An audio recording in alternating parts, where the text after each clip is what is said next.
Commune de Yopougon, domicile du chef de village de Niangon-Lokwa. À la cuisine, Dame Bogu s'active à concocter de meilleurs plats.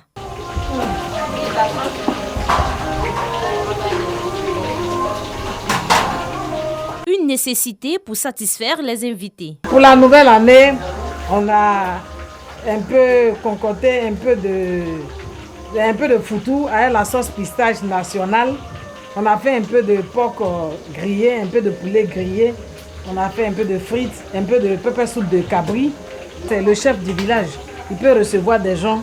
Donc il faut que les gens viennent. Quand les gens arrivent, il faut qu'ils trouvent à manger. Pour le chef de famille, le Nouvel An est une fête de partage. C'est le moment de partage. Donc c'est tout à fait normal que nous recevons des amis, des frères pour partager le repas de la nouvelle année.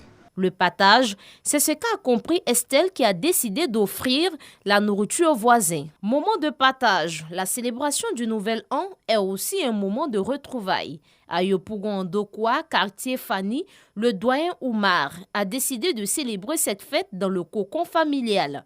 Vous voyez, mon épouse et moi, nous sommes quand même, on a tous dépassé la soixantaine. On est devenus des conseillers pour tous ces jeunesses-là. Ces retrouvailles en famille, un plaisir partagé par ses neveux et petits-enfants. Ce matin, nous sommes venus saluer Nana Kadri Oumar, qui est le chef de famille. En pareille occasion, toute la famille se réunit chez lui pour lui présenter les vœux les meilleurs, les vœux de santé, de longévité, de prospérité et de succès dans toutes ses entreprises. Au quartier Arras, cité douane dans la commune de Trècheville, c'est dans une ambiance festive que les membres de la famille Do se retrouvent.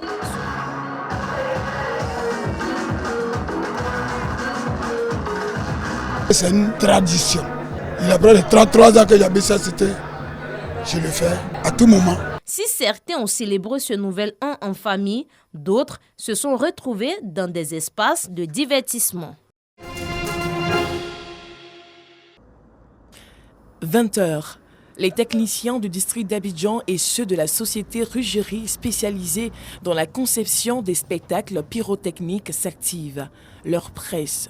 Tout doit être fin prêt pour le respect d'un rendez-vous féerique qui dure depuis maintenant 10 ans. L'illumination d'Abidjan. Il y a toute une préparation en France, la conception du feu, la préparation des conteneurs. Et ça, il y a quand même un volume à déplacer. Une dizaine de jours de montage ici, dans le pays, mais en masse active, on est de l'ordre de 4 tonnes et demi. Et en masse brute, on est de 12 tonnes. Cette année, les communes du plateau et de Trècheville seront les témoins de ce spectacle lumineux qui symbolise le passage de 2021 à 2022. Et c'est aux abords du palais de la culture de Trècheville, en présence des autorités et des amoureux des feux d'artifice, que le décompte a débuté. Bonne et heureuse année 2022 dans la paix.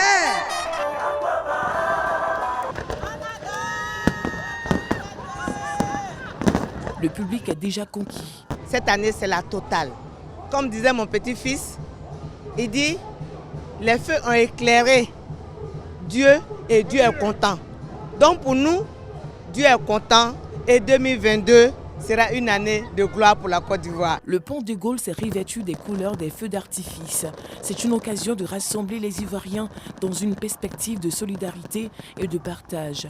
Les feux sont l'expression de la joie que les Ivoiriens doivent exprimer vis-à-vis de la beauté de leur pays. C'est l'expression de ce qu'il y a de beau.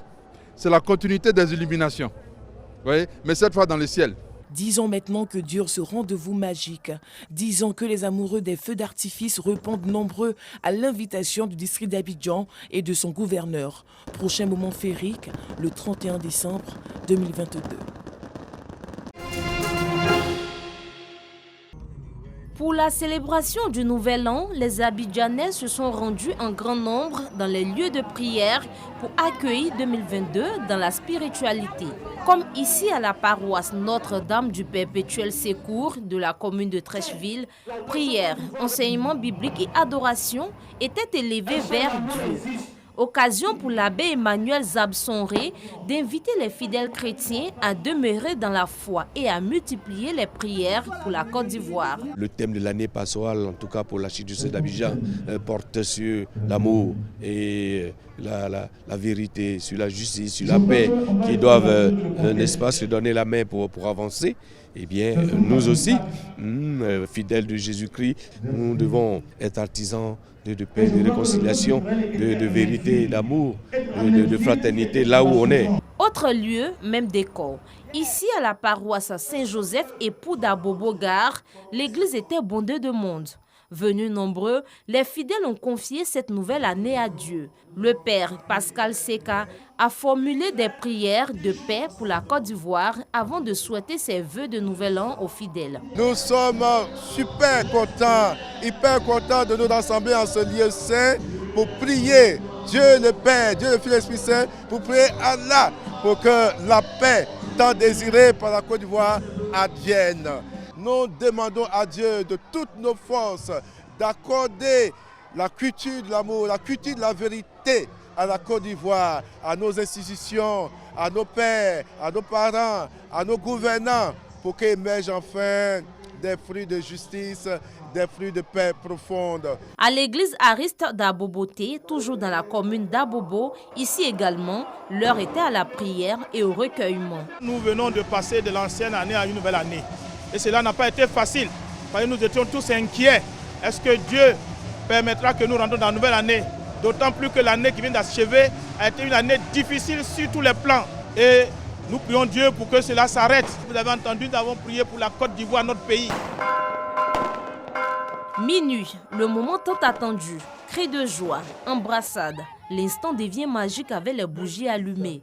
Les fidèles chrétiens esquissent des pas de danse pour rendre gloire à Dieu pour la nouvelle année. Dieu nous a gardés pendant toute l'année. Il nous a épargné de beaucoup de choses. Donc nous sommes venus et rendre toute la gloire pour que l'année qui vient nous donne encore la santé, la paix, la joie. Nous venons pour un bilan personnel et communautaire et nous nous projetons à la même occasion dans la nouvelle année. 2021 vient de finir avec son lot de bonheur et de mauvais souvenirs. Voici donc 2022 qui s'annonce plein d'espérance et de paix. Des vœux chers aux Ivoiriens. Ce dimanche matin, un violent incendie qui n'a toujours pas été maîtrisé par les dizaines de pompiers du Cap-sur-Place fait ravage au siège du Parlement sud-africain. Le vaste édifice victorien à la façade rouge, brique et blanche, qui compte plusieurs bâtiments, s'est enveloppé d'un épais nuage de fumée noire. Les rues du quartier UP ont été rapidement bouclées. Des images aériennes sur les chaînes de télévision montrent d'immenses flammes s'échappant du toit. Selon les premières constatations des pompiers, le feu est parti de l'ancien bâtiment abritant l'Assemblée nationale avant de se propager. Les secours redoutent que le feu ne se propage rapidement dans ces vieilles salles ornées de riches tapis et rideaux. Selon eux, aucune victime n'a été signalée pour l'instant. C'est au Parlement que le dernier président sud-africain blanc, mort le mois dernier, Frédéric Willem de Klerk, a annoncé en février 1990 la fin du régime raciste d'apartheid. La ville a déjà été victime d'un important incendie en avril. Un feu sur la montagne de la Table surplombant la cité côtière s'était propagé et avait détruit des trésors de la bibliothèque de la prestigieuse Cape Town University en contrebas.